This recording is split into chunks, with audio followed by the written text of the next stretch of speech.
Again आप सभी लोगों का एक वार्म वेलकम इस अनअकैडमी के बेहतरीन से प्लेटफॉर्म पे।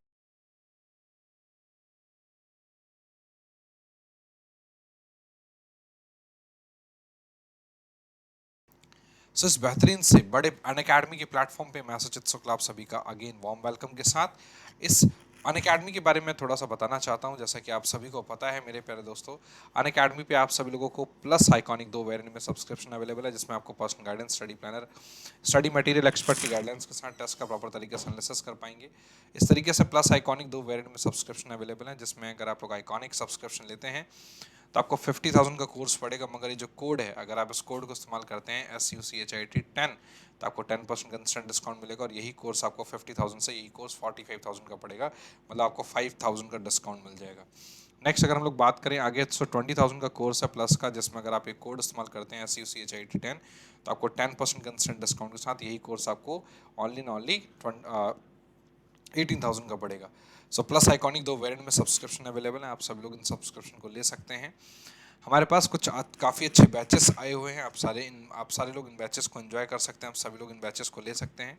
इम्पैक्ट बैच भी है, आउटसाइड बैच भी है और साथ के साथ अकम्प्लिश बैच भी है और अल्टीमेट बैच भी है। साथ के साथ अगर हम लोग बात करें, आप इनमें से विजेता बैच भी है। आप किसी भी एक बैच का सब्सक्रिप्शन लेना चाहें तो आप लोग ले सकते हैं।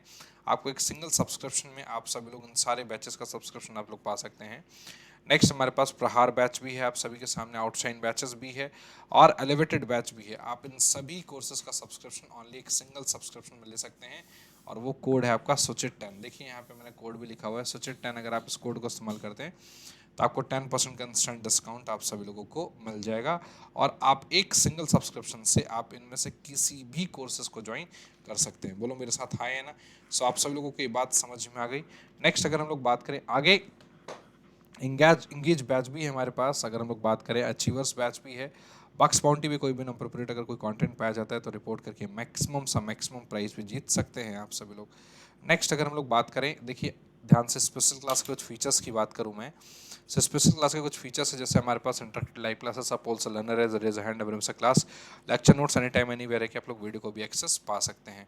अपकमिंग हमारे कुछ स्पेशल क्लासेस हैं, आप सभी लोग उन सारे स्पेशल क्लास में आप सभी लोग अपना एनरोलमेंट पा सकते हैं।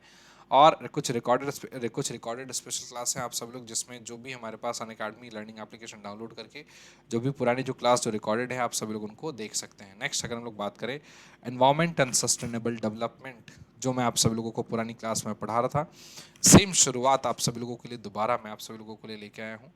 देखिए हमने इसमें कितना पार्ट कर लिया था प्यारे दोस्तों, हम सभी लोग एक बार चलो क्या एक काम करते हैं, थोड़ा सा मैं रिविजन करा देता हूँ, इसके बाद फिर हम लोग आगे पढ़ेंगे। देखिए मैंने आपको इन्वायरमेंट पढ़ाया था। इन्वायरमेंट होता है क्या? इन्वायरमेंट इज जस्ट व्हाट, कि जो भी चीज़ें हमारे आसपास हैं, जो कि हमने नेचुरल रिसोर्सेस, जो भी हमारे पास नेचुरल रिसोर्सेस हैं, या ऐसा भी कह सकते हैं कि जब हम इस पृथ्वी पे आए थे तो पृथ्वी पे आने के बाद जो भी चीज़ें हमने इनहेरिटेंस किया था, हाँ है ना।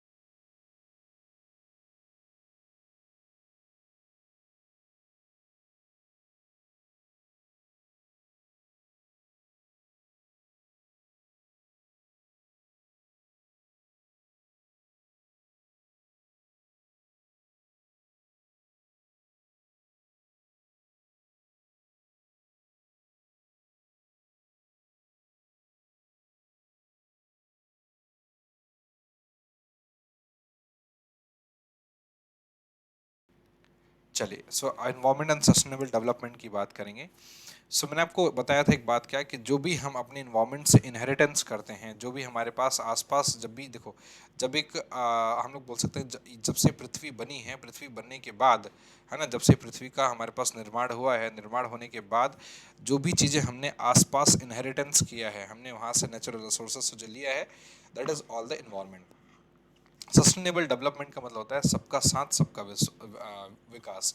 देखिए होता क्या है कि हमारे पास जो भी नेचुरल रिसोर्सेस हैं उनको हम उतना ही उपयोग करना चाहिए जिससे कि आने वाली फ्यूचर की जो जनरेशन है वो इम्पैक्ट ना हो, आने वाली जो फ्यूचर जनरेशन है उनको सफिशिएंट मात्रा में मिल पाए, वो सारे नेचुरल रिसोर्सेज को सफिशिएंट मात्रा में यूज़ कर पाएँ जिससे कि उनको सर्वाइवल में उनको कोई भी दिक्कत नहीं है। इसी प्रकार से मैंने आप सभी लोगों को इन्वायरमेंट में मैंने आपको समझाया था, environment is defined as a total planetary inheritance and the totality of all resources, कि हमारे पास इकोनॉमी में जितने भी रिसोर्सेज अवेलेबल हैं, हमारी इकोनॉमी में जितने भी रिसोर्सेज अवेलेबल हैं उन सभी का टोटलिटी करेंगे, दैट इज कॉल्ड क्या, हमारे पास ये इन्वायरमेंट कहलाएगा। इन्वायरमेंट को हमने दो तरीके से पढ़ा था, बायोटिक और अबायोटिक। तो अबायोटिक और बायोटिक मैंने आपको बताया था। बायोटिक मतलब क्या, वो सारे रिसोर्सेस जो हमारे पास लिविंग बींग्स हैं, जो बेसिकली क्या है, जिनके अंदर जान है, ठीक है, जैसे प्लांट्स हो गए, एनिमल हो गया और ह्यूमन बींग्स हो गया, these all are said to be as biotic elements. But abiotic की बात करें तो अबायोटिक का केस कुछ इस प्रकार से होता है कि जो जिनके अंदर जान नहीं है। अबायोटिक का कुछ मैं इस तरीके से मैं बोल सकता हूँ क्या, जैसे एक छोटा सा एग्जांपल दें आप, अबायोटिक का दे सकते हैं, suppose this is the abiotic, this is the abiotic, right, क्योंकि इसके अंदर कोई जान नहीं है, राइट। तो बायोटिक और अबायोटिक दो हमारे पास मेन कंपोनेंट्स हैं। नेक्स्ट डिस्कस करते हैं फंक्शंस ऑफ एनवायरनमेंट। हमने डिस्कस किया था रिन्यूएबल और non renewable. Functions of environment मतलब क्या कि एनवायरनमेंट से हमारे पास क्या होता है, बोलो, provides the resources for the production. Environment के जरिए हमें प्रोडक्शन, हमें देखिए एनवायरनमेंट के जरिए हम लोग प्रोडक्शन कर सकते हैं। कैसे, रिन्यूएबल और नॉन रिन्यूएबल। हमारे पास दो टाइप्स के रिसोर्सेज होते हैं, रिन्यूएबल और non renewable. What is renewable resources मेरे प्यारे दोस्तों? रिन्यूएबल का मतलब क्या होता है कि ऐसी कोई चीज़ जिसको हम वापस में रिन्यू कर सकते हैं। नॉन रिन्यूएबल का मतलब क्या है कि ऐसी कोई चीज़ें जिनको हम वापस में रिन्यू नहीं कर सकते हैं। मतलब क्या होता है, renewable resources are those which can be used without the possibility of the resources becoming depleted और एग्जॉस्टेड। नॉन रिन्यूएबल का मतलब क्या, resources are those which get exhausted with the extraction of use of like fossil fuels, ठीक है ना। सो ये हमारे पास नॉन रिन्यूएबल रिसोर्सेज हो गया, है ना। नेक्स्ट अगर हम लोग बात करें, हमारे पास दूसरा फंक्शन है इन्वायरमेंट असिमिलेट्स वेस्ट। असिमिलेट्स मतलब होता है क्या, फैसिलिटी देना। असिमिलेट मतलब होता है अपनाना, है ना। तो जो भी वेस्टफुल जो चीज़ें होती हैं, जो भी हमारे पास जो वेस्ट चीज़ें होती हैं, उनको भी क्या कर लेता है, बोलो, इन्वायरमेंट अपना लेता है। जैसे प्रोडक्शन कंजम्पशन में lead to waste absorb by the environment. बात आ रही है सन में कि जो भी इन्वायरमेंट वेस्टफुल चीज़ें जो होती हैं उनको भी क्या कर लेता है, बोलो, अब्सॉर्ब कर लेता है। Environment sustain life. जैसे सपोज अगर हम लोग बात करें सन की बात करें, सॉइल की बात करें, वाटर की बात करें, तो ये सारी जो चीज़ें क्या है, बोलो कि ये हमारे पास ऐसी चीज़ें हैं इन्वायरमेंट के जरिए जो एक इंसान की लाइफ को सस्टेन करता है, right. It provides aesthetic services like हमारे पास फॉरेस्ट हो गया, वाटर बॉडीज हो गया, रेनफॉल हो गया, एयर हो गया, और हमारे पास atmosphere etcetera. The functions are perform within the carrying capacity. देखो यहाँ पे दो मेन फंक्शंस बताए गए हैं, क्या कि जो जो रिसोर्सेस होगा, resources extraction should be lower than the there of resources generation. कि जो हम रिसोर्सेज को जनरेट कर रहे हैं वो कहीं ना कहीं ज़्यादा होना चाहिए, क्या, जितना हम लोग एक्सट्रैक्ट करें रिसोर्सेज, है ना। क्योंकि भाई जितना अगर ज़्यादा हम लोग जनरेट करेंगे उतना ज़्यादा हमारी इकोनॉमी के लिए बेनिफिट होगा। Generation of waste should remain with the absorption capacity of the environment. कि जो जनरेशन है हमारे पास वेस्ट का वो उतना ही होना चाहिए जितना हमारी इन्वायरमेंट कैपेसिटी एब्जॉर्ब कर पाए। बोलो मेरे साथ है ना। देखो हम लोग क्या करते हैं, प्रोडक्शन करने के चक्कर में हम बहुत सारे वेस्टफुल चीज़ों का हम लोग क्या कर देते हैं, बोलो, हम लोग प्रोडक्शन करना स्टार्ट करते हैं। देखो आप सभी को पता है कि हर एक इंडस्ट्री आजकल क्या कर रही है, हर एक इंडस्ट्री बहुत हैवी अमाउंट ऑफ डंप और बहुत हैवी अमाउंट ऑफ केमिकल चीज़ों को क्या करिए, बोलो, एग्जॉस्ट, वो क्या करिए, बोलो, जल्दी से वो छोड़ रही है। तो इससे क्या होता है, बोलो, इससे क्या होता है भाई, वेस्ट चीज़ें बहुत ज़्यादा जनरेट हो रही है हमारी इकोनॉमी में, जिसकी वजह से remain with in the absorption capacity of the environment. तो इतना ही वेस्ट छोड़ो जिससे कि हमारी इकोनॉमी में क्या हो सके, बोलो, हमारी इकोनॉमी का उस कैपेसिटी को ऑब्जॉर्व कर पाए, राइट। नेक्स्ट हमारे पास डिस्कस करते हैं what are the reasons of environment crisis. मुझे बता सकते हो क्या कि हमारे पास क्या रीजन होता है एनवायरमेंट क्राइसिस का? सबसे पहला होता है, देखो, पॉपुलेशन। देखो पॉपुलेशन बात को बहुत ध्यान से समझना। सबसे पहले देखो होता है हमारे पास पॉपुलेशन। अगर पॉपुलेशन बढ़ता है तो इससे इंडस्ट्रियल रेवोल्यूशन आता है, नए नए इंडस्ट्री सेटअप होते हैं। ओवर यूटिलाइजेशन, अगर हम लोग बात करें, मैक्सिमम ओवर यूटिलाइजेशन होना स्टार्ट हो जाता है, लार्ज वेस्ट निकलता है। लार्ज वेस्ट से हमारे पास बहुत एक्सेस पॉल्यूशन होता है, और जिससे कि ग्लोबल वार्मिंग, जो ग्लोबल वार्मिंग होता है क्या कि जब भी हमारी इकोनॉमी में एक एक्सेस हीट नज़र आता है जब भी हमारी इकोनॉमी में अगर एक्सेस हीट होता है, एक्सेस हीट मतलब समझ रहे हो क्या, कि जब भी हमारी इकोनॉमी में हीट की जो कैपेसिटी है वो काफ़ी ज़्यादा हो जाती है, दैट इज कॉल्ड क्या, ग्लोबल वार्मिंग। तो इस तरीके से चीज़ें हमारी इकोनॉमी में देखने को मिलती हैं। नेक्स्ट डिस्कस करते हैं हाई पॉपुलेशन, हाई डिमांड। देखो हाई पॉपुलेशन से क्या होता है, हाई डिमांड आता है, और हाई डिमांड से क्या होता है, इंडस्ट्री रिवोल्यूशन के इंडस्ट्री रिवोल्यूशन होता है। इंडस्ट्री रिवोल्यूशन का मतलब क्या, नई नई इंडस्ट्री सेटअप होती हैं और वो डिमांड को फुलफिल करने के लिए पूरा अपने एकजुट हो जाती हैं। और इससे क्या होता है, इंटेंसिव और extensive use of both renewable और नॉन रिन्यूएबल रिसोर्सेज। मतलब क्या, हम लोग बड़े ही इंटेंसिव और एक्सटेंसिव तरीके से हम लोग रिन्यूएबल और नॉन रिन्यूएबल रिसोर्सेज का हम लोग क्या कर सकते हैं बोलो, क्या करते हैं बोलो, हम लोग यूज़ करना स्टार्ट करते हैं। Affluent consume more, more is produce, more consumption and production leading to more waste. और जितना ज़्यादा हम लोग प्रोडक्शन करते हैं, जितना ज़्यादा प्रोडक्शन करते हैं, उससे ज़्यादा हमारी इकोनॉमी में वेस्ट भी आता है। इंक्रीज इन इन्वायरमेंट पॉल्यूशन, इससे हमारे पास इकोनॉमी में इन्वायरमेंट पॉल्यूशन भी बहुत ज़्यादा इंक्रीज करता है, जिसकी वजह से इकोनॉमी में ग्लोबल वार्मिंग और ओजोन लेयर का भी डिप्लेशन देखने को मिलता है। नेक्स्ट हमारे पास देखते हैं reversal of supply and demand. Reversal of supply and demand आप सब लोग इस फ्लो चार्ट के जरिए समझ सकते हैं। Observed and projected increase in the average temperature of earth, atmosphere and oceans, global warming. अब देखिए, ये हमने कॉजेज ऑफ ग्लोबल वार्मिंग देख लिया था। भाई देखो क्या कारण है ग्लोबल वार्मिंग के, आज हमारी इकोनॉमी में ग्लोबल वार्मिंग के क्या क्या कारण हैं। तो सबसे पहले हमारे पास बर्निंग ऑफ पेट्रोल प्रोडक्ट्स। देखो बर्निंग ऑफ पेट्रोल प्रोडक्ट का मतलब होता है क्या, कि जो भी पेट्रोल प्रोडक्ट हैं उनका जो भी पेट्रोल प्रोडक्ट जो ज़्यादा जो बर्निंग हो रहा है ना, सो उसकी वजह से हमारे पास क्या हो रहा है बोलो, जल्दी से ग्लोबल वार्मिंग आती है, एक्सेसिव हीट हमारी इकोनॉमी में आता है। और हम लोग बोल सकते हैं क्या, कि जो टेम्परेचर है हमारी इकोनॉमी का वो भी बहुत ज़्यादा हिल जाता है। डिफॉरेस्टेशन, भाई कटिंग द ट्रीज, अगर हम लोग बात करें, अगर हम लोग ट्री को कट करते हैं, ट्री को काटते हैं, जिससे कि ऑक्सीजन लेवल बहुत ज़्यादा कम होता है, उससे भी हमारी इकोनॉमी में एक जो मिनिमम जो टेम्परेचर होता है वो भी धीरे धीरे खत्म होना स्टार्ट हो जाता है। मोर मिथेन, मोर एनिमल वेस्ट, अगर जितना भी ज़्यादा हमारे पास मिथेन और जितना ज़्यादा एनिमल वेस्ट होता है, उससे भी हमारी इकोनॉमी बहुत ज़्यादा हैम्पर करती है। Along with more cattle, more deforestation, more waste, ठीक है ना। तो इससे भी हमारे पास क्या होता है बोलो, हमारी इकोनॉमी काफ़ी ज़्यादा वेस्ट, और हमारी इकोनॉमी काफ़ी ज़्यादा क्या हो जाती है बोलो, उसमें हीटनेस आ जाता है। Ozone depletion refers to the destruction of ozone in the ozone layer. देखो ध्यान से समझो कि जो ओजोन लेयर होती है, ओजोन लेयर में बहुत ज़्यादा जो डिस्ट्रक्शन होता है, आपने देखो एक बात समझो, ओजोन लेयर क्या होती है। ओजोन लेयर एक ऐसा लेयर है जो बेसिकली स्ट्रेटोस्फेयर के जस्ट नीचे है। आप समझिए स्ट्रेटोस्फेयर के जो नीचे है, जो हमारे पास जो सनरेज है ना, जो सनलाइट है, वो सन, जो भी सन है, सन से जो भी रेज निकल रही होती हैं, वो रेज डायरेक्टली ओजोन लेयर से होते हुए आती हैं। ओजोन लेयर का काम ये होता है कि जो भी सनलाइट, जो भी सन से जितनी भी अल्ट्रावायलेट रेज निकल रही हैं, जितनी भी हार्मफुल रेज जो निकल रही हैं, उन सारी हार्मफुल रेज को क्या करती है ओजोन लेयर, उसको हटा देती है, उसको रिवर्स बैक कर देती है, जिससे कि हमारे इस अर्थ पे पड़ने नहीं देती है।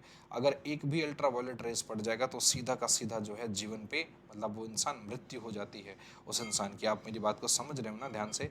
तो ये that the ultraviolet rays are to be said as क्या, कि ओजोन लेयर क्या होता है बोलो, उस चीज़ को बचाता है। तो सोचो, तो ओजोन लेयर की सबसे बड़ी, मतलब आज यहाँ पे इस पृथ्वी पे आज हर एक बंदा, हर एक इंसान, हर एक एनिमल और हर एक प्लांट पौधे, मतलब जितने भी हैं वो सब के सब जो है लिविंग बींग्स, मतलब जिंदा है। इसके पीछे रीज़न सिर्फ ये है कि आज ओजोन लेयर है। अगर आज ओजोन लेयर नहीं होता तो वो सारे अल्ट्रावायलेट रेज डायरेक्टली इंपैक्ट करती है हमारे आप पे और एनिमल प्लांट पे, जिसकी वजह से कि इकोनॉमी पूरी खराब हो जाती। सो एक मेरे प्यारे दोस्तों, इस बात को समझिए ध्यान से कि ओजोन लेयर का सबसे काफ़ी इंपॉर्टेंट रोल देखा गया है। आप देखो इस बात को भी समझिए कि जो ओजोन लेयर होती है ना, उसमें सारी जो हार्मफुल यूवी अल्ट्रावायलेट रेज होता है उसको रिवर्स तो कर देता है। सबसे इंपॉर्टेंट बात ये भी होती है कि चूंकि हमारी इकोनॉमी में एक्सेस पॉल्यूशन है, एक्सेस हमारे पास क्या होता है बोलो, कि वेस्टफुल एक्टिविटीज़ जो आ रही हैं, जिससे ग्लोबल वार्मिंग की वजह से एक्सेसिव हीट आता है, तो ओजोन लेयर में कई छेद होना स्टार्ट हो गया, जिसके जो छेद के जरिए अल्ट्रावायलेट रेज क्या होती है बोलो, जल्दी से वो हमारी इकोनॉमी में प्रवेश करने की कोशिश करती है। जैसे सपोज कोई एक कपड़ा है, फॉर एग्जांपल एक पॉलीथीन है, इस पॉलीथीन में अगर आपने पानी भर दिया तो जब तक वो गिरेगा नहीं, जब तक अगर उसमें छेद नहीं होगा। जैसे ही इस पॉलीथीन में अगर आप एक सुई भी चुभा दोगे ना, तो तुरंत उस सुई के रास्ते से पानी निकलना स्टार्ट हो जाएगा। इस तरीके से आप इस ओजोन लेयर को भी समझिए कि अगर ओजोन लेयर में एक सुई जितना भी छेद होगा, तो वहाँ से जो अल्ट्रावायलेट रेज होगी वो डायरेक्टली हमारी इकोनॉमी में आना स्टार्ट हो जाएगी। So that is the scenario कि, और उसमें छेद कैसे होता है, जब भी हमारी इकोनॉमी में एक्सेसिव क्या होता है बोलो, ग्लोबल वार्मिंग की सिचुएशन आने स्टार्ट हो जाती है। ठीक है, नेक्स्ट डिस्कस करते हैं हमारे पास इफेक्ट ऑफ ओजोन डिप्लेशन। अब सबसे इंपॉर्टेंट बात ये होती है कि सर अगर मान के चलो अगर ओजोन लेयर अगर हमारा डिप्लीट कर रहा है तो इफेक्ट क्या होगा। सो इफेक्ट आपके स्क्रीन के सामने लिखा हुआ है कि skin skin elements, disturbed plant life cycles, destruction of marine life. मैंने आप सभी को समझाया कि क्या होगा, ये सारी चीजें मैंने आप सभी लोगों को पहले ही मैंने आपको बता रखा।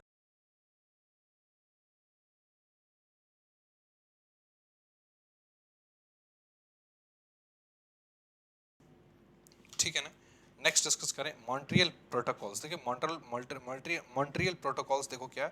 तो मॉन्ट्रियल प्रोटोकॉल्स हमारे पास 1989 में आया था। ये देखिए ये प्रोटोकॉल्स क्या होता है, ये प्रोटोकॉल्स ये होता है कि ये बोलते हैं क्या कि जो भी हमारे पास जैसे क्लोराइन है ना, क्लोराइन है, ब्रोमाइन है, इस तरीके से हमारे पास ऐसे क्लोरोफ्लोरोसेंस है हमारे पास, है ना। तो क्लोरोफ्लोरोकार्बन्स है, सॉरी क्लोरोफ्लोरोकार्बन्स है।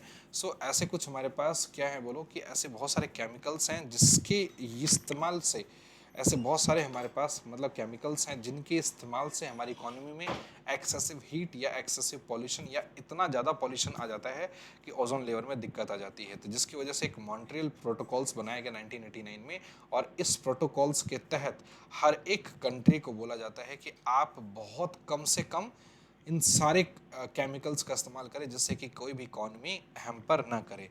सो जिससे कि हमारे ओजोन लेयर को दिक्कत ना आए, इस चीज ऐसा कुछ करिए जिससे कि जितने भी हमारे पास क्लोरोफ्लोरोकार्बन्स हैं या हमारे पास ब्रोमाइन है या हमारे पास हेलोन्स हैं, मतलब जितने भी हमारे पास केमिकल चीज़ें हैं उनका बहुत बहुत बहुत कम से कम इस्तेमाल करना है जिससे कि हमारी इकॉनमी बिल्कुल जो है हमारे पूरे वर्ल्ड की जो इकॉनमी है उससे कोई दिक्कत ना है, ना ही ज़्यादा पॉल्यूशन हो और ओजोन लेयर को कोई दिक्कत नहीं है। देखिए यहाँ पे लिखा हुआ है international agreement signed by the most of the industrial nation. तो जितने भी हमारे पास इंडस्ट्रियलाइज नेशन है उन्होंने एक साइन किया आपस में कि to substantially reduce the use of chlorofluorocarbons, कि भाई जो भी क्लोरोफ्लोरोकार्बन्स है उनका हम लोग क्या करेंगे बोलो, हम लोग उसको उसका इस्तेमाल कम से कम करेंगे। The Montreal protocols on substance that depleted the ozone layer was designed to reduce the production and consumption to reduce the production consumption of ozone depleting substances in order to reduce their abundance in the atmosphere and thereby protect the earth fragile ozone layer. तो यहाँ पे देखो यही लिखा हुआ है क्या कि हम लोग क्या करेंगे कि जो भी एटमॉस्फेयर है उस एटमॉस्फेयर में हम उन सारे केमिकल्स को बहुत कम से कम यूज़ करेंगे जिससे कि क्या होगा बोलो, ओजोन लेयर हमारा खराब नहीं होगा। The protocol set limits on the production of chlorofluorocarbons. और इस प्रोटोकॉल के थ्रू हम लोग ये भी बोल सकते हैं क्या कि जो भी क्लोरोफ्लोरोकार्बन्स हैं उनका एक लिमिट सेट किया गया है कि ये कंट्री है ना या इस टाइप की इंडस्ट्री इतना ही क्लोरोफ्लोरोकार्बन मैक्सिमम यूज कर सकती है जिससे कि हमारी इकोनॉमी मतलब दिक्कत ना हो। Halons and related to the substances that release chlorine and bromine. तो कुछ ऐसे क्लोराइन एंड ब्रोमाइन भी हमारे पास जो ऐसी बहुत सारी केमिकल्स होती हैं जिनकी वजह से क्लोराइन और ब्रोमाइन नाम का केमिकल पैदा होता है, उसके भी प्रोडक्शन या उसके भी यूज़ को रिड्यूस किया गया है जिससे कि ओजोन लेयर जो है हमारे पास एटमॉस्फेयर में उसको कम से कम किया जा सके। So that is the concept of Montreal protocols. Hopefully आप सभी लोगों को मॉन्ट्रियल प्रोटोकॉल्स क्या है, आप सभी लोगों को बात समझ में आ गई। एक बार जल्दी से कमेंट बॉक्स में बताइए मॉन्ट्रियल प्रोटोकॉल समझ में आए, सही है सुनो जल्दी से बताइए फास्ट, कम ऑन।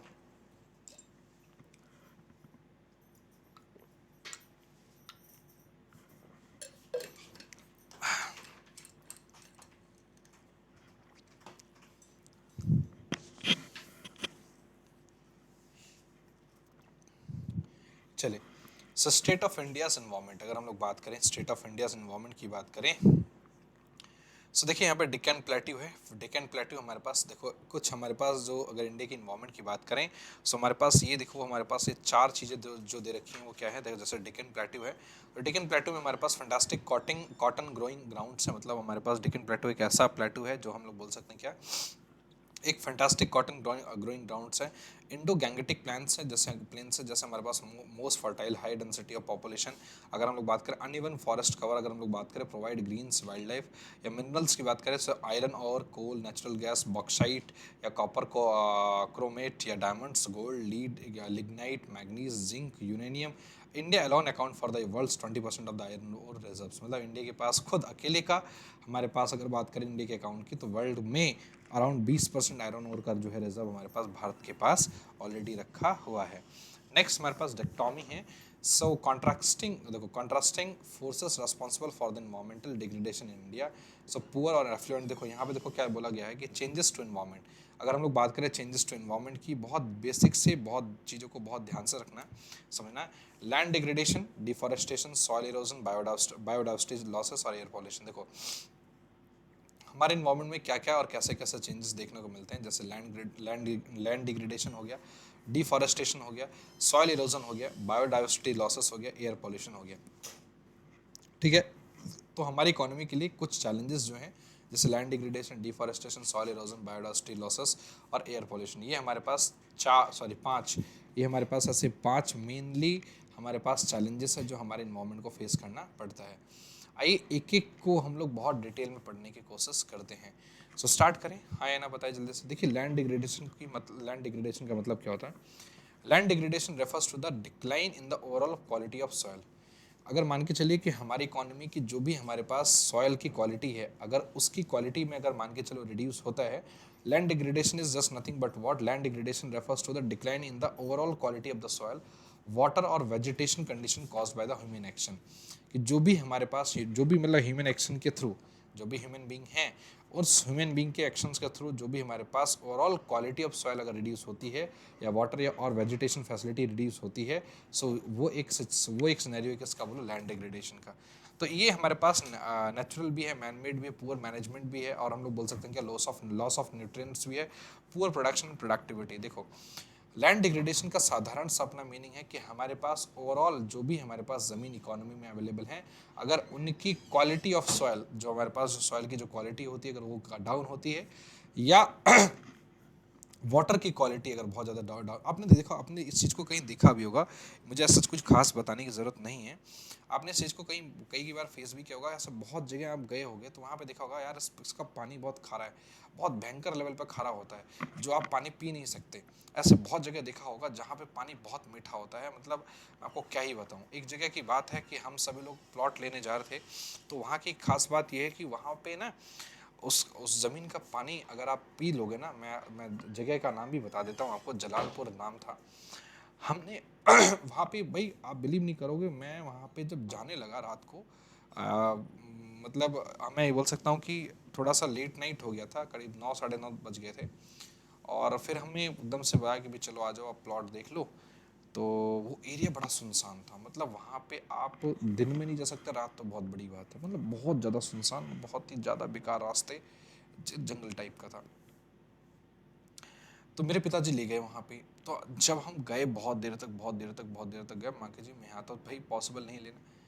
तो उस बंदे ने क्या किया कि वहाँ पे नल नल समझते हो ना, जिससे नल मतलब नल से जो पानी निकालते हैं ना, उसने नल से पानी निकाल के पिलाया। कोई फिल्टर नहीं, कोई आरओ नहीं, वहाँ पे पूरे बहुत दूर दूर तक सिर्फ एक ही घर बना था। तो उसने नल से जब पानी निकाल के पिलाया, टचवुड वो पानी मैं आज भी मिस करता हूँ। आज हमारे आपके घर में आरओ भी लगा हुआ है, उस आरओ की इतनी हिम्मत नहीं है कि वो उतना मीठा पानी पिला दे। So that is the main reason my. सो वहाँ का जो लैंड डिग्रेडेशन है, वो सॉइल की जो क्वालिटी जितनी, जहाँ पे जितनी सॉइल की क्वालिटी अच्छी होती है, वहाँ का पानी भी उतना ही बेहतरीन होता है। सो सॉइल की क्वालिटी डिपेंड करती है, बात आ रही है समझ में। सो क्वालिटी, सॉइल की क्वालिटी, अगर वाटर, वेजिटेशन कंडीशन मतलब क्या, जो भी हम सब्जी वब्जी उगाते हैं ना, दैट इज वेजिटेशन कंडीशन, ठीक है। सो ये अगर अच्छा होता है तो लैंड डिग्रेडेशन अच्छा, अगर ये अच्छा नहीं है तो लैंड डिग्रेडेशन अच्छा नहीं है, ठीक है। अब देखो, अब देखो क्या होता है हमारे पास, नेक्स्ट डिस्कस करते हैं हमारे पास humans shares in a hurry. देखो, human shares are in a hurry. देखो, अगर हम लोग बात करें to destroy their last defence against air pollutions. देखो एयर पॉल्यूशंस, देखो होता क्या है, आप सभी को पता है, एयर पॉल्यूशंस ये होता है भाई कि वो क्या करते हैं वो लोग, कि जब भी हमारे पास जो भी एयर है, अगर उसमें कुछ टॉक्सिक टॉक्सिक बोल सकते हैं क्या, कुछ डेंजरस केमिकल्स अगर उस एयर में आ जाते हैं, जिसकी वजह से ह्यूमन बॉडी इंपैक्ट करती है, दैट इज एयर पॉल्यूशंस, ठीक है। So human shaves are in hurry, मतलब क्या, बहुत ज़्यादा इंसान जल्दी में है कि चीज़ों को कितना ज़्यादा नेचुरल रिसोर्सेज को भूल के वो किस चीज़ों को क्या करता है बोलो, कि डिस्ट्रॉय करता हुआ चला जाता है। और डिस्ट्रॉय तो करते हैं जिसकी वजह से एयर पोल्यूशन इतना ज़्यादा हो जाता है। जैसे कि आप सभी को पता है कि हमें ऑक्सीजन की ज़रूरत होती है, आप मुझे बताइए। इतना आपने शायद इतना तो साइंस पढ़ा होगा कि हर एक इंसान को ऑक्सीजन की ज़रूरत होती है, और कार्बन डाइऑक्साइड हम छोड़ते हैं। मगर यही सेम प्लांट के केस में अलग होता है, प्लांट ऑक्सीजन छोड़ती है और कार्बन डाइऑक्साइड इनहेल करती है।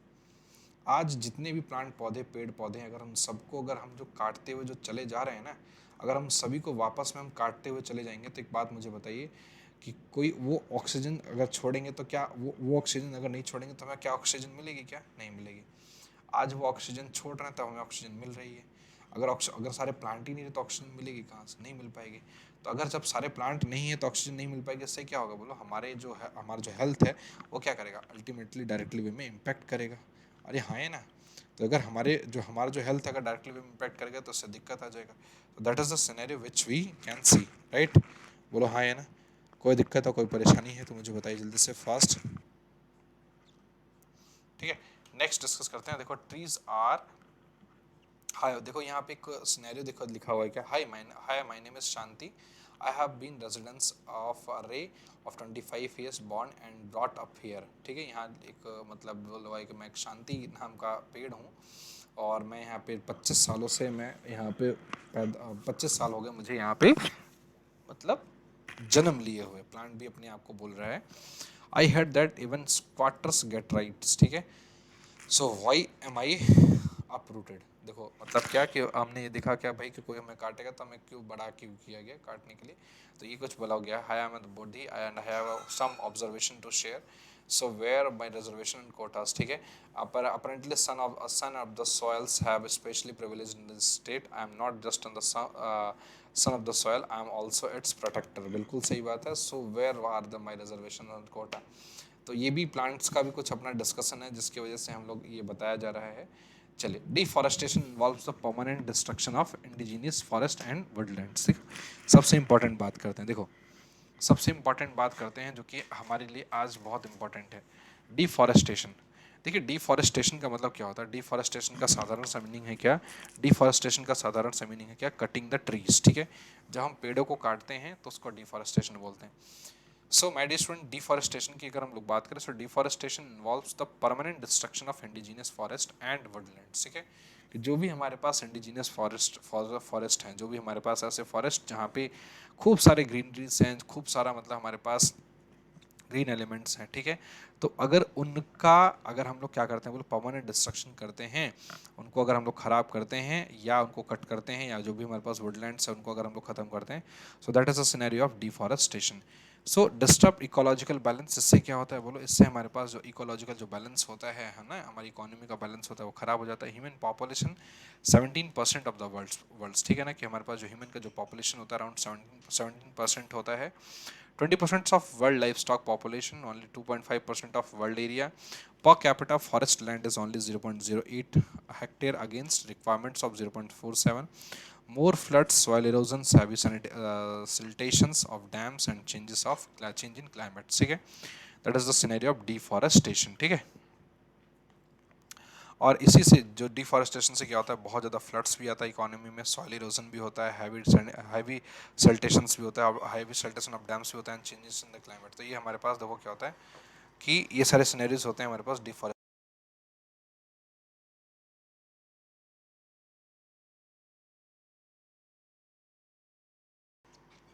ठीक है ना, समझ में आ गई बात? नेक्स्ट डिस्कस करते हैं। Soil erosion takes place when the surface soil is washed away through excessive rains and floods। ठीक है ना, soil erosion takes place where the surface soil है ना, जो surface की जो soil है ना, surface soil is washed away through excessive rains and floods।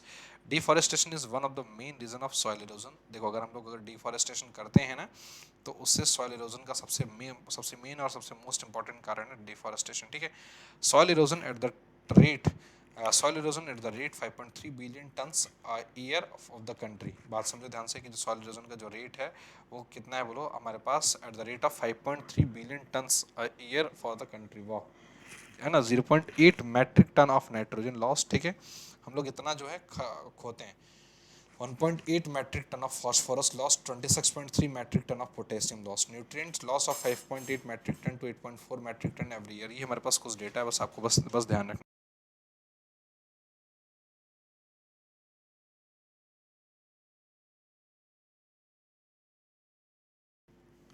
चलिए डिस्कस करते हैं हम लोग आगे। हमारे पास देखो यहाँ पे लिखा, देखो सॉइल इरोजन। आप सभी लोग यहाँ पे देख सकते हैं कि कुछ पेड़ पौधे यहाँ से इस तरीके से काटे गए हैं, डिफॉरेस्टेशन हुआ है, जिससे हम लोग ये बोल सकते हैं क्या कि देखो यहाँ की जो मिट्टी की हालत इस तरीके से हो गई है कि बिल्कुल ऐसा खराब हो गया कि आप ना यहाँ पे कुछ उगा सकते हैं, ना ही आप यहाँ पे कुछ, ये पूरी बंजर जमीन हो गई है, ठीक है ना। नेक्स्ट डिस्कस करें, देखो ये भी आप देखो सॉइल इरोजन की, सॉइल इरोजन देख सकते हो। आपको क्या लग रहा है कि यहाँ पे हम कुछ भी उगा सकते हैं क्या, बताइए। ये इस तरीके चीज़ें हमारे पास इकोनॉमी में हो गई हैं।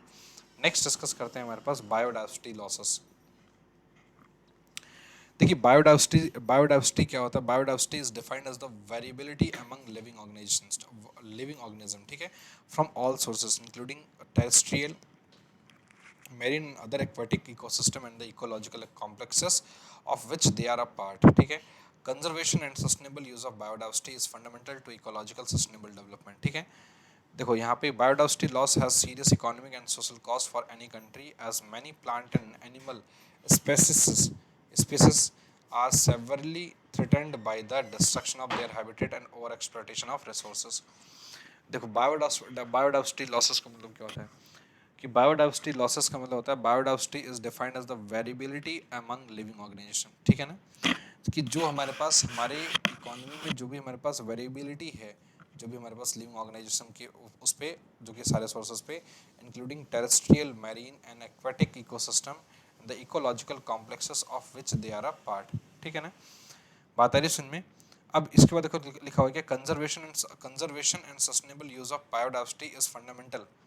Conservation and sustainable use of biodiversity is fundamental to ecological sustainable development, ठीक है। Biodiversity loss has serious economic and social cost for any country as many plant and animal species are severely threatened by the destruction of their habitat and over exploitation of resources, ठीक है। समझ में आ गई बात, सही है सोनो, जल्दी से बताइए फास्ट। देखो सबसे लास्ट लाइन बड़ी इंपॉर्टेंट कही गई है, biodiversity loss has serious economic and social cost for any country, कि जो बायोडाइवर्सिटी जो लॉस है वो बहुत ही सीरियस इकोनॉमिक और सोशल कॉस्ट है किसी भी कंट्री के लिए, जो जिसको हम लोग लॉस में लेके जा रहे हैं।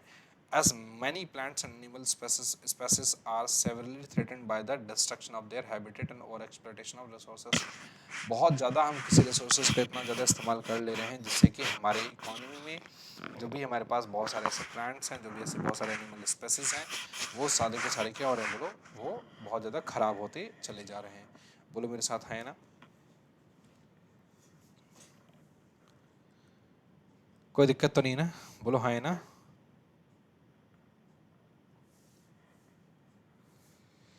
नेक्स्ट देखिए,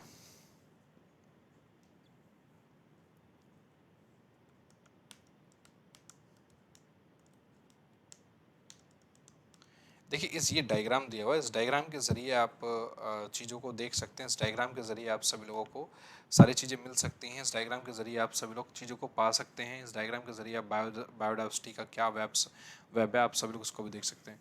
नेक्स्ट हमारे पास आता है एयर पॉल्यूशन। बायोडाइवर्सिटी लॉसेस हो गया, हमारे पास नेक्स्ट आता है air pollution. So what is air pollution? मैंने आपको बताया था वो सारे केमिकल एलिमेंट्स, वो सारे केमिकल कंपोनेंट्स अगर एयर में देखने को मिलता है, that is air pollution.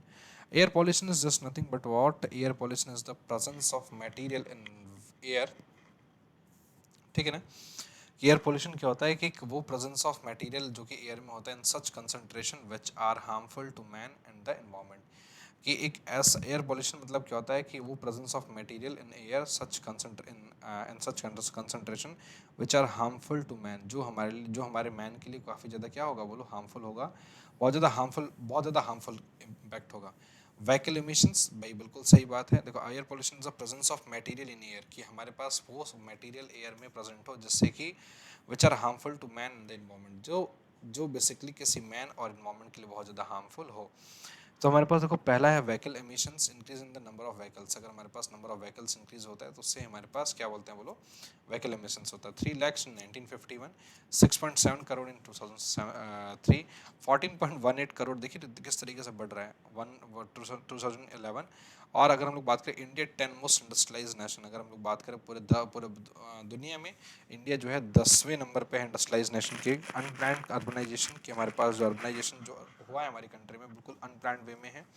CPCB identifies 17 types of medium large units which pollutes maximum, ठीक है। नेक्स्ट डिस्कस करते हैं कॉजेज ऑफ एयर पॉल्यूशन। तो ये क्या क्या कॉजेज़ हैं आप सभी लोग देख सकते हैं। देखिए नेक्स्ट डिस्कस करते हैं हमारे पास air pollution can be reduce by. So air pollution कैसे रिड्यूस हो सकता है? देखिए हमारे पास प्लांटिंग मोर ट्रीज, हम लोग ज़्यादा से ज़्यादा पेड़ पौधे लगाएं, यूज़ ऑफ इलेक्ट्रिक व्हीकल्स।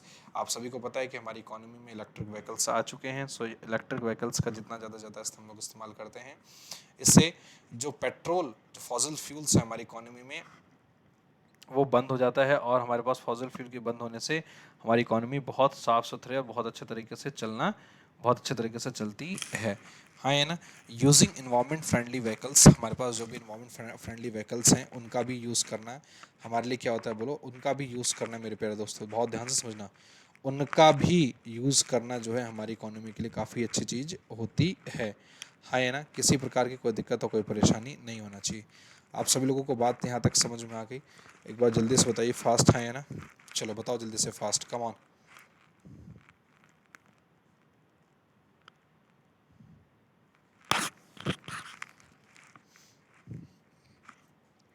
चलिए मैं आप सभी लोगों से पूछना चाहता हूँ कि आप लोग भी कुछ मुझे बताइए कि what are the basic criteria of air pollution. मुझे बताइए क्या क्या होता है एयर पॉल्यूशन के, क्या क्या बेसिक क्राइटेरिया होता है, जल्दी से बताइए, फास्ट, कम ऑन,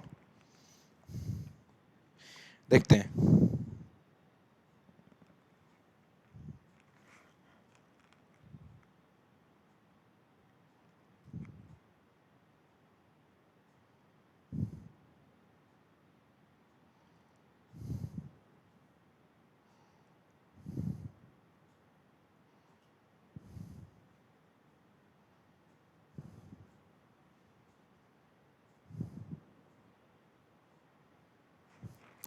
चलिए बताइए जल्दी से, फास्ट, कम ऑन,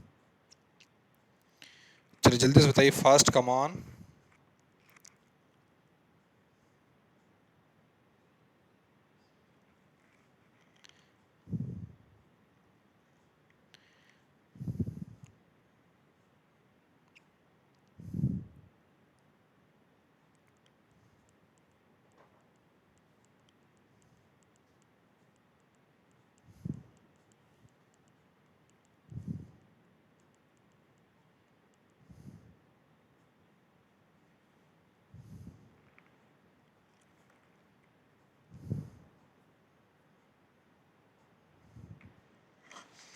चलिए, air pollution can be reduced by, अगर हम लोग बात करें एयर पोल्यूशन कब से रिड्यूस हो सकता है, using alternate source of energy.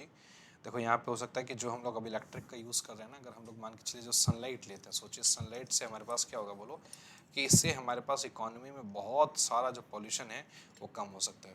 बात आ रही है समझ में?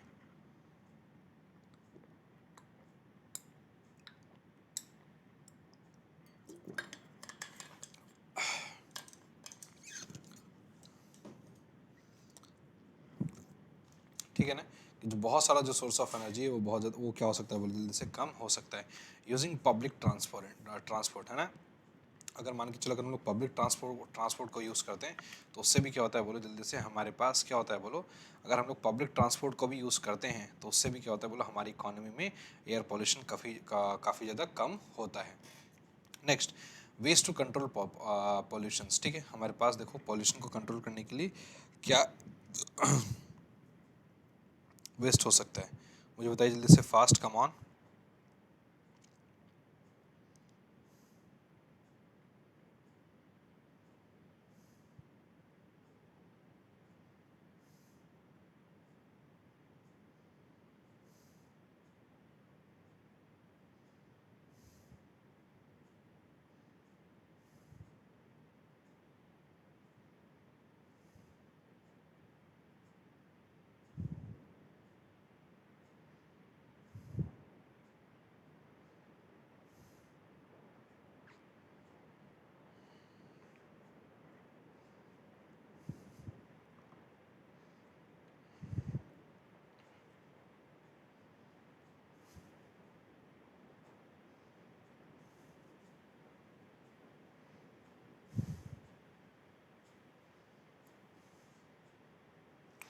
चलिए, so ways to control the pollution, अगर हम लोग बात करें ऐसे कौन कौन से तरीके हैं जिससे कि हम लोग पॉल्यूशन को कंट्रोल कर सकते हैं। सो हमारे पास पब्लिक ट्रांसपोर्ट, हमारे पास देखो क्या है, पब्लिक ट्रांसपोर्ट है, क्लीनिंग का पब्लिक ट्रांसपोर्ट, फिर क्लीनर फ्यूल है, फिर क्लीनर टेक्नोलॉजी है, स्ट्रेंथन एमिशन स्टैंडर्ड्स है, इकोनॉमिक इंसेंटिव्स है, मॉनिटरिंग एंड रिपोर्टिंग है। ठीक है, ये हमारे पास देखो क्या है, बोलो पॉल्यूशन को कंट्रोल करने के लिए हमारे पास जो है पब्लिक, भाई हम लोग अपने ट्रांसपोर्ट को कम से कम यूज़ करें जिससे कि एक्सेस रेड लाइट ट्रैफिक्स और कम से, भाई एक बात बताओ, फॉर एग्जांपल एक बस में 50 लोग बैठते हैं, ठीक है, और अगर वही 50 के 50 लोग अपनी सारी गाड़ी निकाल के लाएंगे तो बताओ 50 गाड़ी चलेंगे, और अगर एक गाड़ी चलेगी, एक गाड़ी में 50 लोग बैठ के जा सकते हैं, हाँ है ना। So that is public transport का यूज़ करना चाहिए। क्लीनर फ्यूल, भाई क्लीनर फ्यूल मतलब भाई वो यूज़ करें, वो फ्यूल यूज़ करें जो बहुत ज़्यादा क्या हो, बोलो जो बिल्कुल क्लीनर क्लीनर हो, cleaner technology, strengthen emission standard, economic incentives, monitoring and reporting. तो ये हमारे पास कुछ ऐसे क्या हैं, बोलो हमारे पास मेजर वेज हैं जिससे कि हम लोग एयर पॉल्यूशन को कंट्रोल कर सकते हैं। नेक्स्ट है हमारे पास role of pollution control board. ठीक है, सो देखते हैं हमारे पास क्या रोल है पॉल्यूशन कंट्रोल बोर्ड का, आइए हम इसको डिस्कस करते हैं। What is the role of pollution control board, ठीक है, डिस्कस करें। What is the role of pollution control board, आइए हम इसको डिस्कस करते हैं। देखिए, role of pollution control board की बात करें, सो मेरे प्यारे दोस्तों, setup in 1974, state level boards है, ये बेसिकली स्टेट लेवल बोर्ड्स है। फंक्शंस क्या है, investigate, collect and disseminate information relating to the air, water and land pollution. बात आ रही है सुन में। Standard of for sewage effluent treatment, देखो, technical assistance to the government in promoting cleanliness of streams and wells. ठीक है, कि जो भी हमारे पास जो भी टेक्निकल असिस्टेंस है to the government in promoting cleanliness of the streams and wells. So role of pollution control board, देखो क्या था हमारे पास, देखो पॉल्यूशन कंट्रोल बोर्ड का हमारे पास क्या रोल होता है। सो वो रोल होता है हमारे पास, अगर हम लोग बात करें तो जो सेटअप हुआ था 1974 में हुआ था, जो कि स्टेट लेवल बोर्ड्स है। अगर हम लोग बात करें फंक्शन की, तो फंक्शन हमारे पास देखो क्या लिखा हुआ है, investigate and collect the disseminate information relating to the air, water and land pollution, standard for sewerage effluent treatment, technical assistance to the government in promoting cleanness of the streams and wells। ठीक है, बात आ रही है सुन में। Role of pollution control board क्या है, आप सभी लोगों को समझ में आ गई बात, सही है, सुनो। Role of pollution control board क्या है, आप सभी लोगों को बात समझ में आ गई, एक बार जल्दी से हाँ या ना में जवाब देंगे सभी लोग।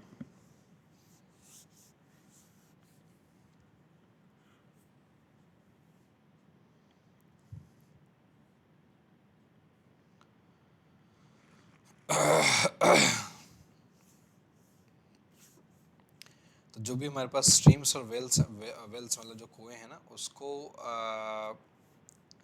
देखो मैं दोबारा आपको ना एक काम करता हूँ, role of pollution control board में आपको पढ़ाता हूँ। Rules of pollution control board है, वो हमारे पास 1974 में हमारे पास स्टैब्लिश हुआ था। ये एक स्टेट लेवल बोर्ड है। इसका फंक्शन क्या होता है, इन्वेस्टिगेट करता है क्या, एंड कलेक्ट करता है डिसेमिनेट इन्फॉर्मेशन, ठीक है, relating to the airs, water and land pollution. ऐसा पॉल्यूशन जो हमारे पास एयर पॉल्यूशन कितना है, लैंड पॉल्यूशन कितना है और वाटर पॉल्यूशन कितना है, ये सारा इन्वेस्टिगेट करके इन्फॉर्मेशन कलेक्ट करता है। स्टैंडर्ड फॉर सीवरेज, ठीक है ना, standard for sewerage and effluent treatment, और उसके अकॉर्डिंग क्या करता है बोलो, वो ट्रीटमेंट किया करता है। Technical assistance to the government, ठीक है, बात आ रही सुन में कि वो क्या देखो, पॉल्यूशन कंट्रोल बोर्ड क्या करता है कि प्रॉपर तरीके से टेक्निकल असिस्टेंट भी देता है, किसको बोलो, गवर्नमेंट को, इन प्रोमोटिंग क्लीनिनेस, ठीक है, in promoting cleanliness of the streams and wells. ठीक है ना, कि जो भी हमारे पास स्ट्रीम्स और वेल्स है उनको क्या करता है बोलो, प्रॉपर तरीके से क्लीन करने में भी पूरा मदद करता है। नेक्स्ट डिस्कस करते हैं carry out sponsor investigation and research air water. देखो, अगर हम लोग बात करें carry out sponsor investigation and research air water, हमारे पास देखो मास अवेयरनेस प्रोग्राम बताए गए हैं।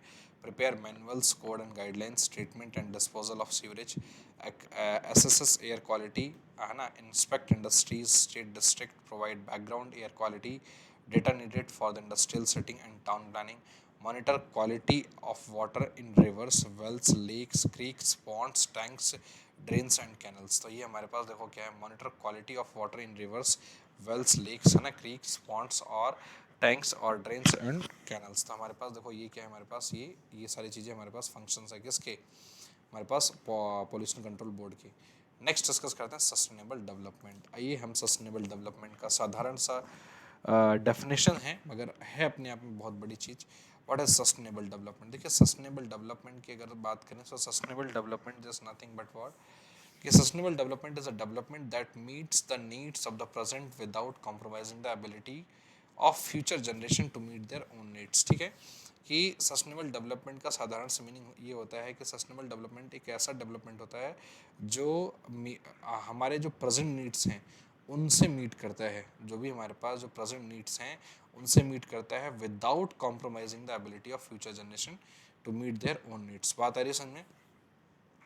अच्छा, तो देखो ध्यान से समझो कि यहाँ देखो it's a development that meets the needs of the present without the compromising the ability of future generation to meet their own needs. ठीक है, अपनी नीड्स के चक्कर में हम फ्यूचर जनरेशन का कभी भी नुकसान नहीं करते।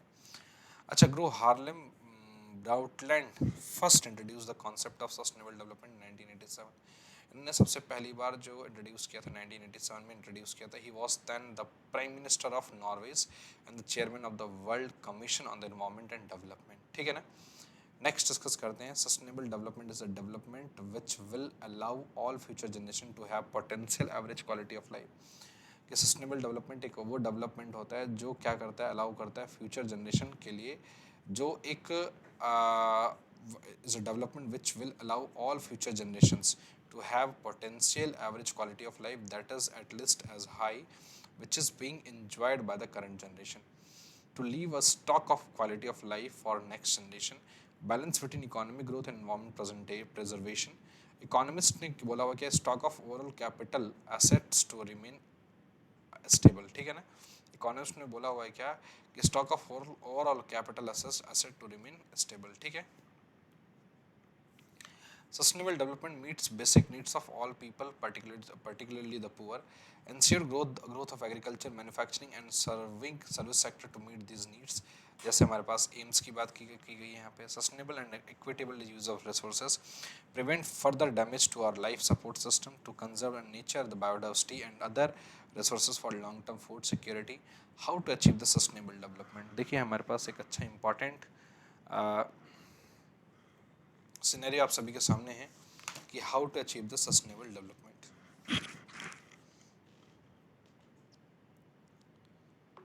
चलिए बताइए जल्दी से, how to achieve the sustainable development.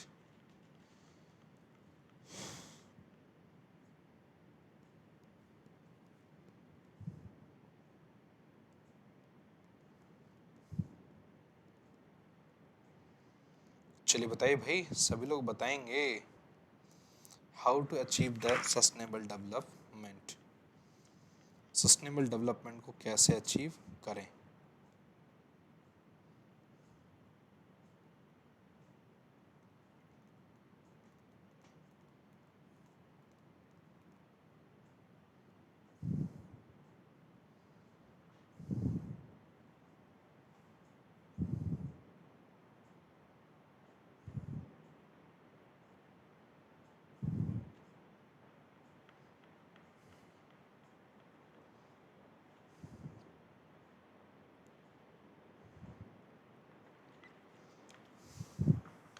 चलिए हाउ टू अचीव, हम सस्टेनेबल डेवलपमेंट को कैसे अचीव करेंगे, किसी को आइडिया है?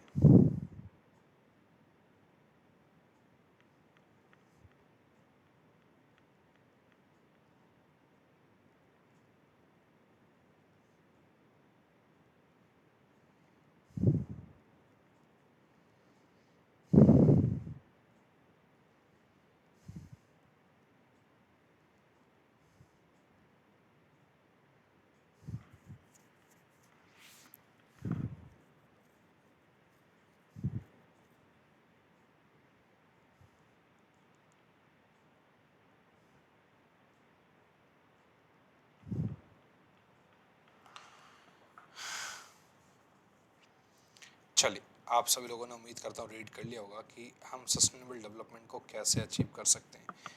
ठीक है ना, अब आइए हम लोग डिस्कस करते हैं कैसे अचीव कर सकते हैं। So restrict use of the renewables, मतलब कि हमारे पास जो भी रिन्यूएबल रिसोर्सेज हैं उनका कम से कम यूज़ करना। सब्स्टिट्यूट नॉन रिन्यूएबल्स, मतलब क्या जो भी ऐसे हमारे पास देखो ध्यान से कि जो भी ऐसे रिसोर्सेज जो कि नॉन रिन्यूएबल इन नेचर हैं, है ना, जो भी ऐसे रिसोर्सेज जो हमारे पास हमारी इकोनॉमी में नॉन रिन्यूएबल हैं, जिनको हम लोग रिन्यू नहीं कर सकते, उनका सब्स्टिट्यूट ढूंढना इनपुट एफिशिएंट। ठीक है, हम लोग क्या करेंगे बोलो, इनपुट एफिशिएंट को भी हम लोग बढ़ाएंगे, और साथ के साथ हमारे पास देखो क्या है, कंट्रोल पॉपुलेशन ग्रोथ। सबसे इंपॉर्टेंट बात यह है कि भाई जो पॉपुलेशन जो ग्रोथ हो रहा है उसको भी क्या करना बोलो, कंट्रोल करना। और एक सबसे इंपॉर्टेंट बात क्या है कि कंट्रोल पॉल्यूशंस। ठीक है, पॉल्यूशंस को भी क्या करना बोलो, जल्दी से कंट्रोल करना। सो ये हमारे पास कुछ ऐसे मोस्ट इंपॉर्टेंट फैक्टर्स हैं हम लोग, जिनसे कि हम लोग क्या कर सकते हैं बोलो, हम सस्टेनेबल डेवलपमेंट को अचीव कर सकते हैं। समझ में आ गया ना, बोलो जल्दी से हाँ है ना। हम लोग सस्टेनेबल डेवलपमेंट को इस तरीके से यूज़ कर सकते हैं। ठीक है, समझ में आ गया।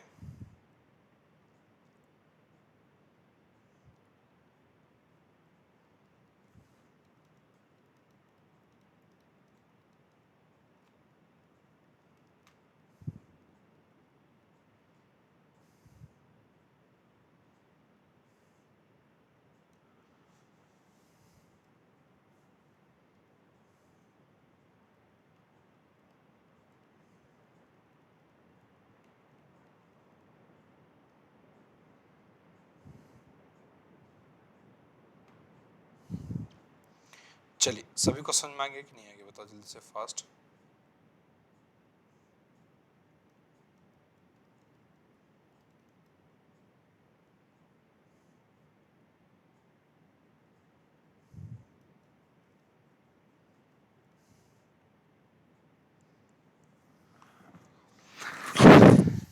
चलिए,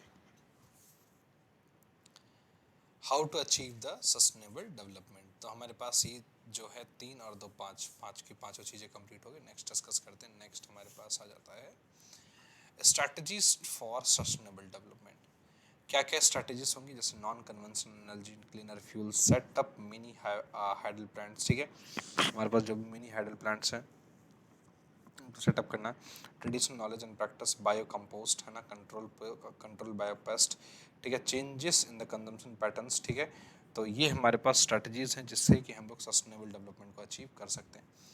आइए, हमारे पास देखो ये 7 पॉइंट दिया हुआ है, जिसमें कि हम सब लोग 7 पॉइंट से हम लोग सस्टेनेबल डेवलपमेंट के बारे में और डिटेल में डिस्कस कर सकते हैं। एक बार जल्दी से 7 पॉइंट को रीड करना है और फिर बताना है कि कोई भी चीज़ अगर आपको समझ में नहीं आई तो बताइए जल्दी से फास्ट, कम ऑन।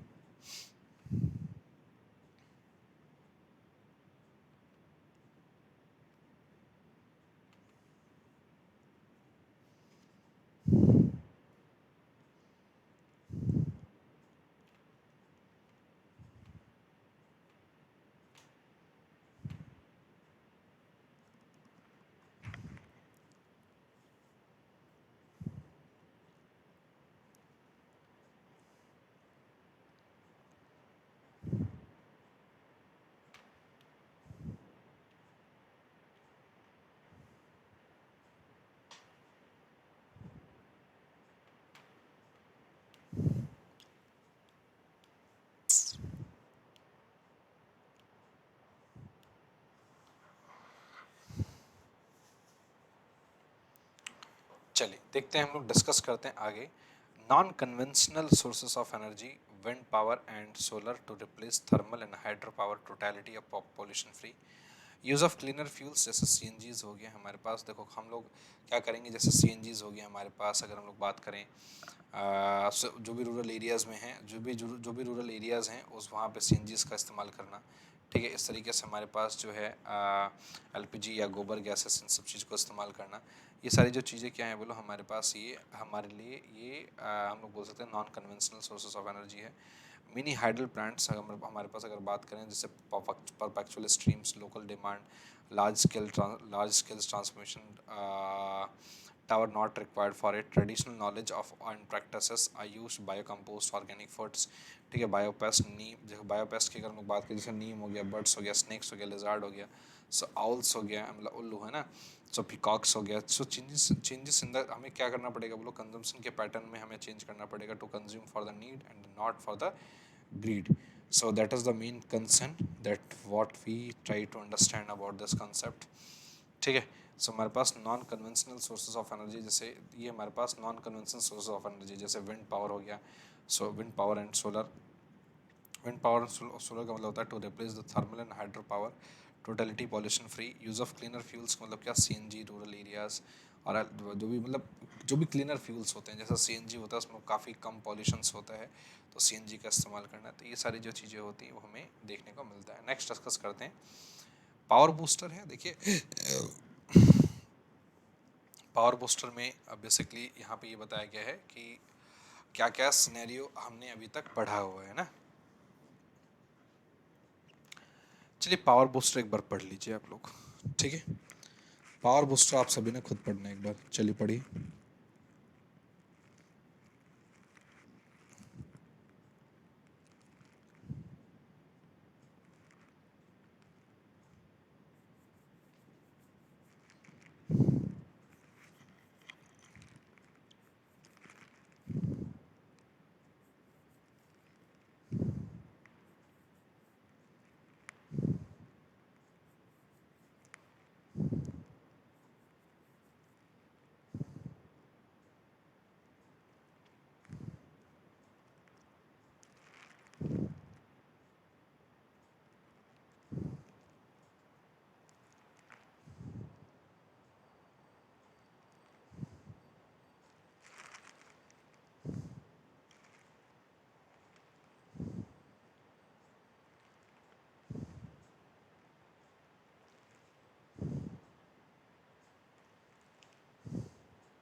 चलिए भाई पढ़ लिया आप लोगों ने एनवायरमेंट पावर बूस्टर क्या है, इसका पावर बूस्टर सही है। सुनो आप सभी लोगों ने पढ़ लिया, चलिए जल्दी से बताइए आप सभी लोगों ने पढ़ लिया, सही है सुनो।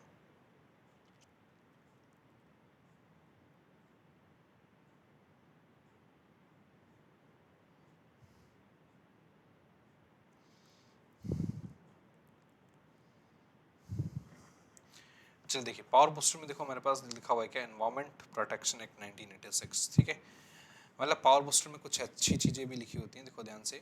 Environment protection act 1986 according to act, देखो इस एक्ट के अकॉर्डिंग देखो क्या बोला गया है बात। Environment includes water air and land and the interrelationship which exist among the between water air and land, human beings and other creatures, plant, microorganisms and property, ठीक है।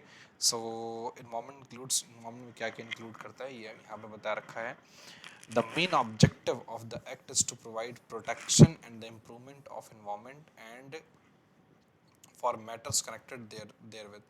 The act is applicable to whole of India including Jammu and Kashmir. ये जो act है वो सभी पूरे all over India में included है, इसमें जम्मू एंड कश्मीर भी है, क्योंकि अगर आप ये सोच रहे हो कि जम्मू कश्मीर में नहीं है तो ऐसा नहीं है, जम्मू कश्मीर में भी ये इंक्लूडेड है। द एक्ट प्रोवाइड, ठीक है ना, देखो the act provide power to make rules to regulate environmental pollutions and to notify standard and maximum limit of pollutants of air, water and soil, ठीक है ना। नेक्स्ट देखो हमारे पास एपिको मूवमेंट है, क्या है देखिए एपिको मूवमेंट्स, ये हम लोग एपिको मूवमेंट्स की बात करते हैं। In the early 1970 the Chipko movement, ठीक है, the Chipko was initiated to create growing awareness towards the rapid deforestation. Chipko movement इसलिए चला गया था 1970 में कि बहुत ज़्यादा, जिसे बोलते हैं बहुत ही ज़्यादा क्या हुआ था कि डिफॉरेस्टेशन होना स्टार्ट हो गया था हमारी कंट्री में। सॉरी हमारी एक स्टेट है कर्नाटका, आपने सुना होगा नाम। कर्नाटका में बहुत हैवी लेवल पे क्या हुआ था बोलो, डिफॉरेस्टेशन मतलब कटिंग द ट्रीज बहुत ज़्यादा होना स्टार्ट हो गया था, जिसकी वजह से हम लोग बोल सकते हैं क्या है कि एक सिमिलर मूवमेंट चला गया जिसका नाम था चिपको मूवमेंट, ठीक है। A similar movement took a different name Appiko, है ना, विच मीन्स टू हग, मतलब क्या कि भाई हमने क्या किया भाई, जैसे हमने क्या किया कि पेड़ों को हक करना स्टार्ट किया, मतलब जो कर्नाटका के जो लोग हैं उन्होंने इस मूवमेंट के अकॉर्डिंग क्या किया बोलो, पेड़ों को हक करना मतलब गले लगाने का उन्होंने सारा प्रयास करना स्टार्ट किया। The Appiko movement saved thousand of the trees in Karnataka, और उस एपिको मूवमेंट से कम नहीं तो कई हजार ट्री जो है बचाए गए थे। On 8/9/1963 when the feeling of tree started in अच्छा Sirsa district, 160 men, women and children hugged and trees and forced the wood cutters to leave। ठीक है, तो वुड जितने भी वुड कटर्स हैं, वुड कटर्स को बोलते हैं लकड़हारे, मतलब जो लकड़ी को काटते हैं। तो उन सारे सारे जो लकड़ी को जो काटते थे उन सभी लोगों को रिक्वेस्ट किया गया कि आप वुड को मत काटिए।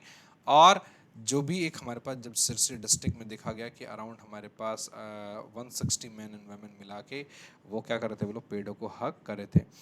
These people left and trees only, ठीक है, these people left the trees only when they were assured by the forest officials that the trees will be scientifically and in accordance with the working plan of the districts। तो जब क्या हुआ तो बोलो कि उन लोगों ने भी पीपल को जब जोड़ा, सॉरी जो भी जो लोग थे उन्होंने पेड़ों को जब छोड़ा काटने के लिए, कि जब वो ये एश्योर्ड होगा कि चलो ठीक है, जो भी फॉरेस्ट के जो भी ऑफिशियल्स हैं कि उनको साइंटिफिकली तरीके से कंट्री का जो भी प्लान है, जो भी इस डिस्ट्रिक्ट का जो भी प्लान है उसके अकॉर्डिंग उसको डेवलप भी किया जाएगा।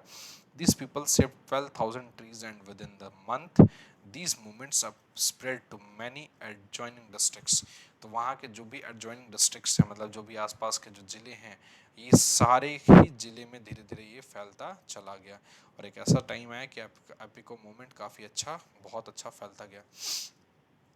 नेक्स्ट हमारे पास है कॉजेज ऑफ इन्वायरमेंटल डिग्रेडेशन, कि हमारे पास ऐसे इन्वायरमेंटल डिग्रेडेशन के क्या क्या कारण हैं। सबसे पहला आता है हमारे पास हाई पॉपुलेशन ग्रोथ। क्या आता है बोलो, सबसे पहला सबसे इंपॉर्टेंट आता है हाई पॉपुलेशन ग्रोथ।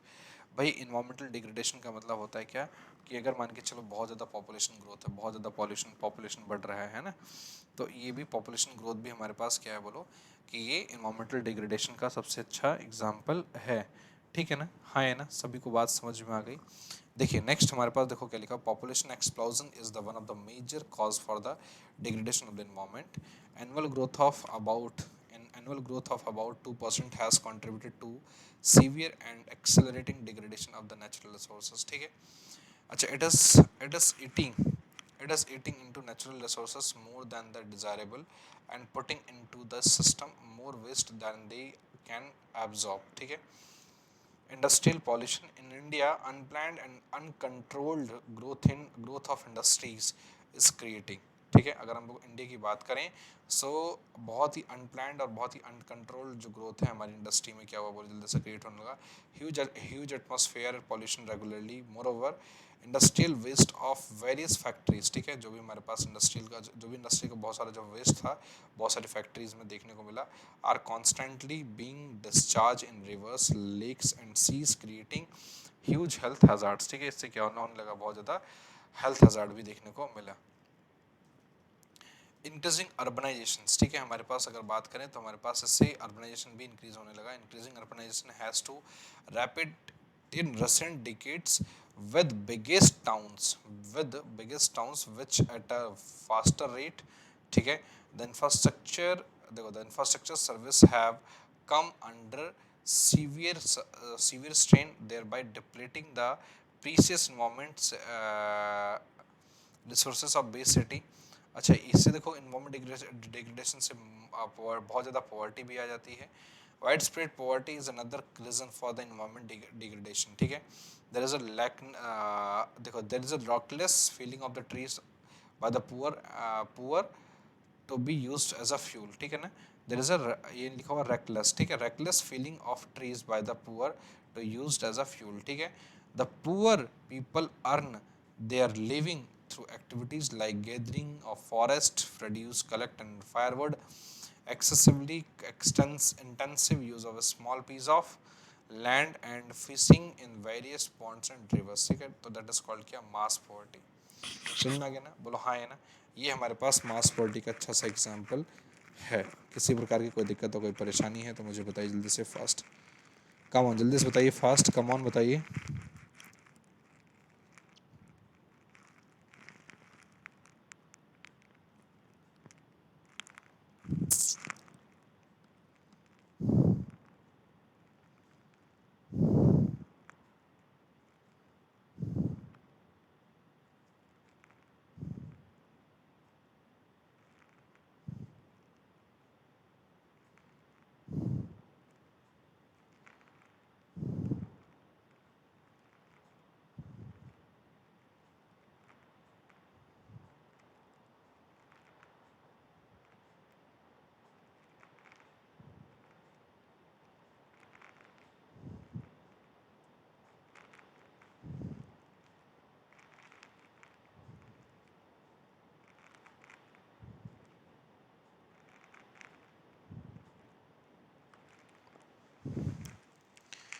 चलिए जल्दी से मुझे बताइए, फास्ट कम ऑन।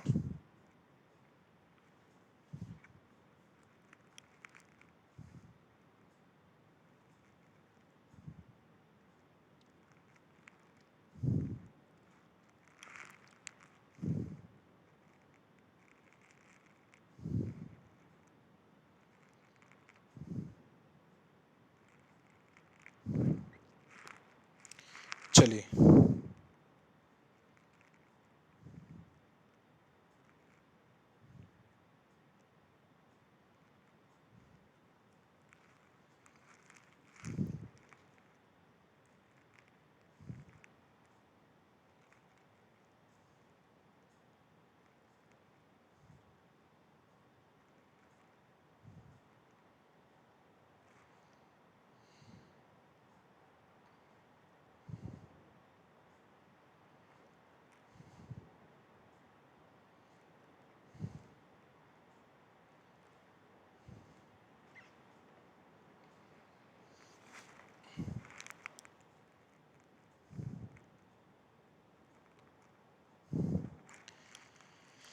चलिए सभी को समझ में आ गई बात, सही है। सुनो, आप सभी लोग बताएंगे, ठीक है। Measures to control environment degradation, जिससे हमारे पास पब्लिक पार्टिसिपेशन में पब्लिक का पार्टिसिपेशन होना चाहिए। The first step to control the environment degradation is to encourage public participation protection of environment, ठीक है, जिससे कि एनवायरमेंट हमारा प्रोटेक्ट हो पाए। Increasing awareness amongst people for a safety of environment well reduce for the degradation of environment. Control population भी control हो पाए। Control of vehicles, industrial and agriculture pollutions, ठीक है, जो भी हमारे पास व्हीकल्स है, इंडस्ट्रियल और एग्रीकल्चर पॉल्यूशन है, उससे भी कंट्रोल हो सके। पॉल्यूशन मॉनिटरिंग एंड कंट्रोल, हमारे पास जो भी पॉल्यूशन है उनको हम मॉनिटर कर पाएँ अच्छे तरीके से और कंट्रोल भी कर पाएँ। प्रेजेंट लैंड डिग्रेडेशन, मतलब कि हमारे पास जो भी लैंड डिग्रेडेशन है उसको भी प्रिवेंट कर सकें। Protect biodiversity, management of hazardous waste, ठीक है, जो भी हजार्डियस वेस्ट है उसको भी हम लोग मैनेजमेंट कर पाएँ, ठीक है ना। तो चिपको मूवमेंट है an unheard story of unknown to us all, ठीक है, एपिको मूवमेंट था। So very thanks a lot to all of you. ये हमारे पास इन्वायरमेंट की पूरी कहानी थी, इन्वायरमेंट एंड सस्टेनेबल डेवलपमेंट की पूरी कहानी आप सभी लोगों के बीच में रखी गई। उम्मीद करता हूँ आप सभी लोगों को ये environment and sustainable development chapter समझ में आ गया होगा, ज़रा सभी को दिक्कत हो, कोई परेशानी नहीं होगी। So a very thanks a lot to all of you, मेरे प्यारे दोस्तों, आप सभी लोगों का बहुत बहुत धन्यवाद लगातार इस क्लास में बने रहने के लिए। सो वीडियो को लाइक शेयर सब्सक्राइब ज़रूर करें। और अगर हम लोग बात करें आगे, कोई भी कोड लेते हैं, कोई भी सब्सक्रिप्शन लेते हैं, तो आप इस कोड को ज़रूर इस्तेमाल करें, जिससे कि 10% कंस्टेंट डिस्काउंट मिलेगा अगर आप सभी लोग बात करें next. So very thanks a lot to all of you, very thank you so much, thanks a lot. Video को लाइक शेयर सब्सक्राइब करना ना भूले। मिलते हैं अगली क्लास में, तब तक के लिए good bye for today. Thank you so much, bye bye, take care, जय हिंद।